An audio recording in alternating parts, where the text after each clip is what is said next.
All right, welcome back. In this video, we are not getting into devices. We're getting into search appearance. So I'm going to share my screen with you. We're not going to spend a lot of time in here. This isn't really something I have personally found to be super helpful, but I will just show you what it is. Okay, so when we go into search appearance, you will see, make sure I don't have any filters. Okay, we're good. Over the last 16 months, the results of certain pages have been translated this many times. This many videos have populated.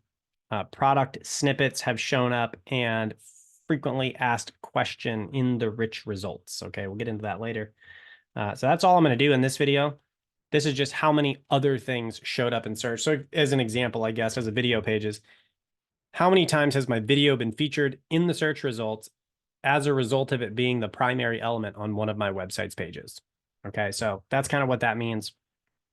Okay, so with that, we're going to move on to the next video. I'm not going to get into dates. I'll just click on it here. Again, this really isn't that important, but how are you ranking by date? The reason why I say it's not that important is because we just have all the dates up here. So anyway, in the next video, we're going to move over to Discover, and we'll see you there.